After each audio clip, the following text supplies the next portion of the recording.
നമസ്തേ. ഈ ഒരു ചാനലിലൂടെ Sanskrit CBSE 10th board exam എഴുതുന്നവർക്ക് ഹെൽപ്ഫുള്ളായിട്ടുള്ള ടോപ്പിക് വൈസ് ആയിട്ടുള്ള വീഡിയോസാണ് ഷെയർ ചെയ്തിട്ടുള്ളത്. അപ്പോൾ പ്ലേലിസ്റ്റ് ചെക്ക് ചെയ്യുക, വീഡിയോസ് കണ്ട് ഡൗട്ടുകൾ ക്ലിയർ ചെയ്യുക. ഈ ഒരു വീഡിയോയിലൂടെ സംസ്കൃതം CBSE 10th board exam Manika എന്ന് പറഞ്ഞ പുസ്തകം ഫോളോ ചെയ്യുന്നവർക്ക് വേണ്ടിയിട്ടുള്ള ഒരു സ്പെഷ്യൽ വീഡിയോ ആണ്. ഇതിൽ മെയിനായിട്ട് നമ്മൾ കഥാപൂരണം എന്നുള്ള ഭാഗമാണ് നോക്കാനായിട്ട് ഉദ്ദേശിക്കുന്നത്. അപ്പോൾ കമ്മ്യൂണിക്കേറ്റീവ് പേപ്പറിലെ കഥാപൂരണം നമുക്ക് നോക്കാം. 18ാമത്തെ ക്വസ്റ്റ്യനാണ് കഥാപൂരണം നോർമലി വരാറ്. അധോലിഖിതം കഥാം മഞ്ജുഷാപദൈ റിക്തസ്ഥാനാനി പൂരയിത്വ പുനഃ ലിഖത. ഏകദാ സ്വപുണ്യാനാം ഫലൈഃ ബോധിസത്വഃ ശിവീനാം രാജ അഭവത്. സഹ അതിവിനമ്രഃ ഡാഷ്ച ആസീത്. ഇവിടെ ച എന്നുള്ളത് ആൻറ്റിനെ സൂചിപ്പിക്കുന്ന കാരണം അതിവിനമ്രഃ പോലത്തെ വാക്കായിട്ടുള്ള ബുദ്ധിമാൻ എന്നുള്ള പദമാണ്. അതിവിനമ്രഃ ബുദ്ധിമാൻ ച ആസീത്. അടുത്തത് പ്രജാകല്യാണാർത്ഥം സഹ സർവത്ര ഡാഷ് നിർമ്മാണം കരോതി. പ്രജകളുടെ സംരക്ഷണത്തിന് വേണ്ടി, സുഖത്തിന് വേണ്ടി, സൗഖ്യത്തിന് വേണ്ടി സർവത്ര എല്ലായിടത്തും ദാനശാലാനാം നിർമ്മാണം, ദാനശാലകൾ ഉണ്ടാക്കി. ഏതാസു ദാനശാലാസു ഡാഷ് ആഗത്യ അഭീഷ്ടാനി വസ്തുനി ലഭന്തേ സ്മ. ഈ ദാനശാലകളിൽ അർത്ഥിനഹ ആവശ്യക്കാർ വന്നിട്ട് ഒരുപാട് അവർക്ക് ആവശ്യമുള്ള വസ്തുക്കളൊക്കെ വാങ്ങിച്ചിരുന്നു. ഡാഷ് രാജ ദാനശാലാസു വിചരൻ. അപ്പോൾ ഇവിടെ ഒരിക്കൽ എന്നുള്ള അർത്ഥത്തിൽ വരുന്ന ഏകദാ രാജ ദാനശാലാസു വിചരൻ സന്തുഷ്ടാനാം ഡാഷ് വിരളസംഖ്യാം ദൃഷ്ട ദുഃഖി അഭവത്. അപ്പോൾ സന്തുഷ്ടരാവുന്ന, അതായത് ആവശ്യക്കാരുടെ ആഗ്രഹങ്ങൾ നിറവേറ്റാതെ വരുമ്പോൾ ദുഃഖമായി പോയി എന്നാണ് പറയുന്നത്. അപ്പോൾ ഇവിടെ എന്ത് വരും? 5th ഓപ്ഷനായിട്ട് യാചകാനാം, യാചകരുടെ സംഖ്യ കുറഞ്ഞു വരുന്ന കാരണം അവർക്ക് ദുഃഖം അനുഭവിച്ചു, ദുഃഖം ഫീൽ ചെയ്തു.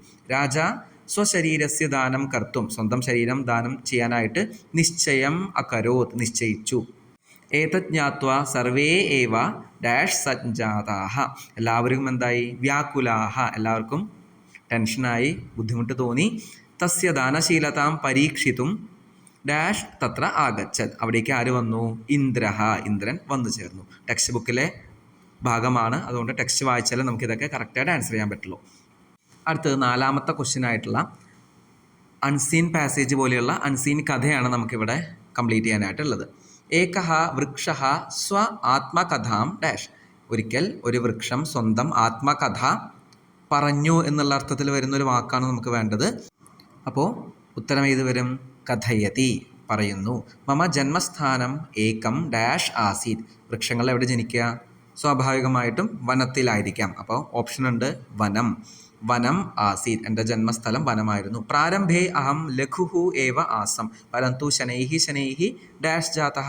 ആദ്യം ചെറുപ്പകാലത്ത് ചെറിയൊരു ആകൃതിയിലായിരുന്നു, പിന്നെ പതുക്കെ പതുക്കെ വളർന്നു, അല്ലെങ്കിൽ ഹൈറ്റ് കൂടി എന്നുള്ള അർത്ഥത്തിൽ ഉന്നതഃ ജാതഃ, ഹൈറ്റ് കൂടി. ഉന്നതഃ ജാതഃ എന്നുള്ള 2 പദങ്ങളും റൈമിംഗ് ആണ്.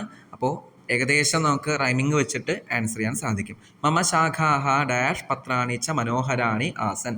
അപ്പോൾ ച ഉള്ള കാരണം പത്രാണി പോലത്തെ ഒരു വാക്കാണ് നമുക്ക് ബ്ലാങ്കിൽ ഡാഷിൽ വരിക. അപ്പോൾ മമ ശാഖാഹ, എൻ്റെ ശാഖകളൊക്കെ, ബ്രാഞ്ചസൊക്കെ. പത്രാണി പോലത്തെ ഒരു വാക്ക് നമുക്ക് ഏത് വരും? ഹരിതാഹ പത്രാണി. ഇവിടെ പത്രാണി എന്നുള്ള ബഹുവചനാണ്, ഹരിതാഹ എന്നുള്ളതും ബഹുവചനാണ്.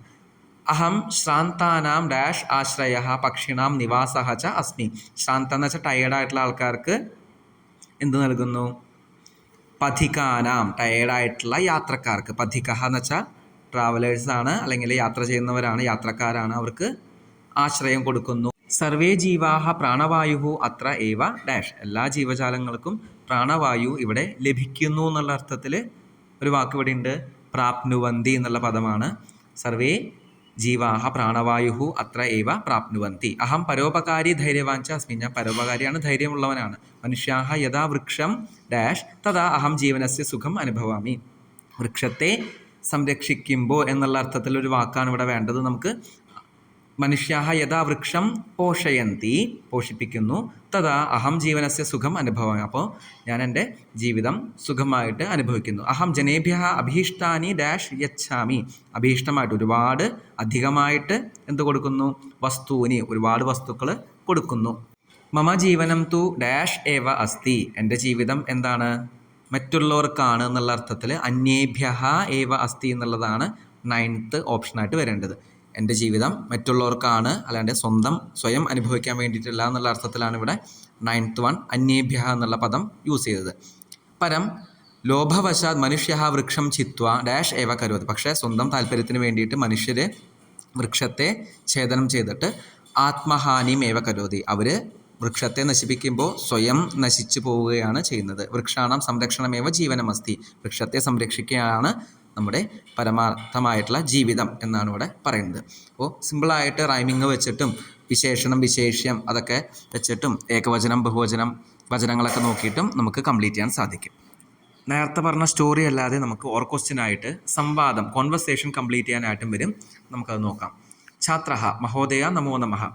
സാർ നമസ്തേ. അധ്യാപകഃ ഡാഷ്. ഇവിടെ എന്ത് വരും? ഛാത്രഃ ശ്രീമൻ അഹം ഗൃഹം ഗന്തും ഇച്ഛാമി. ഞാൻ വീട്ടിലേക്ക് പോകാനായിട്ട് ആഗ്രഹിക്കുന്നു എന്നുള്ളതാണ് ഇവിടെ ഉള്ളത്.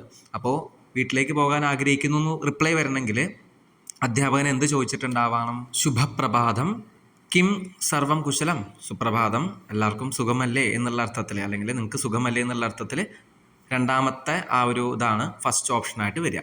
ഇനി രണ്ടാമത്തെ ഓപ്ഷൻ നമുക്ക് നോക്കാം. എന്തെങ്കിലും ബുദ്ധിമുട്ടുണ്ടോ എന്നുള്ള അർത്ഥത്തിൽ ചോദിച്ചു. അപ്പോൾ തവ കാര്യമപി അപൂർണമസ്തി. വീട്ടിലേക്ക് പോകുന്നതിന് മുന്നോടിയായിട്ട് ചോദിക്കുകയാണ്, നിൻ്റെ കാര്യങ്ങളെല്ലാം ഇൻകംപ്ലീറ്റ് ആണോ? അടുത്തത് അഹം സമയേ കാര്യം കർത്തും അശക്തഃ യതഃ അഹം രുഗ്നഃ അസ്മി. ഞാൻ സമയത്തിന് കാര്യം ചെയ്യാനായിട്ട് എനിക്ക് സാധിക്കുന്നില്ല, കാരണം എന്താ? എനിക്ക് വയ്യ എന്ന് പറഞ്ഞു. കുട്ടി ഉത്തരം പറഞ്ഞു. അധ്യാപകഃ രുഗ്നഃ അസി. നിനക്ക് ബുദ്ധിമുട്ടാണോ, രോഗങ്ങളുണ്ടോ എന്ന് ചോദിച്ചു. അതിൻ്റെ കണ്ടിന്യൂഷനായിട്ട് നമുക്ക് മൂന്നാമത്തെ ഓപ്ഷൻ യഥാശീഘ്രം ഗൃഹം ഗച്ഛ. എത്രയും വേഗം നീ വീട്ടിലേക്ക് പോയിക്കോളൂ എന്ന് പറഞ്ഞു. ഛാത്രഃ യദി അഹം ഗൃഹം ഗച്ഛേയം തർഹി കാര്യഹാനി ഭവേത്. ഞാൻ വീട്ടിലേക്ക് പോയി കഴിഞ്ഞാൽ ഞാൻ ചെയ്യേണ്ട കാര്യങ്ങളൊക്കെ സ്റ്റോപ്പ് ആവും, ബ്ലോക്ക് ആവും എന്ന് പറഞ്ഞു. അധ്യാപകഃ അഹം ജാനാമി പരം. പക്ഷേ എനിക്ക് കാര്യങ്ങൾ അറിയാം, നീ പോയി കഴിഞ്ഞാൽ നിനക്ക് ബുദ്ധിമുട്ടാണെന്നുള്ള കാര്യം അറിയാം. നാലാമത്തെ എന്താണ് വരിക? ത്വം സ്വാസ്ഥ്യസ്യ മഹത്വം അപി അവബോധയ. നീ നിൻ്റെ ഹെൽത്തിൻ്റെ കാര്യവും നോക്കണം എന്ന് പറഞ്ഞിട്ട് ലാസ്റ്റത്തെ ധന്യവാദഃ അഹം ശ്വഃ കാര്യം കൃത്വ അവശ്യം തസ്യ നിരീക്ഷണം കരയിഷ്യാമി. ഞാൻ നാളെ തന്നെ കാര്യങ്ങൾ ചെയ്തിട്ട് അതിൻ്റെ ഒബ്സർവേഷൻ കാര്യങ്ങളൊക്കെ ചെയ്യാം എന്ന് പറഞ്ഞു.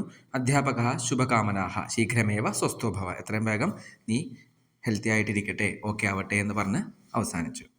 ധന്യവാദാഃ.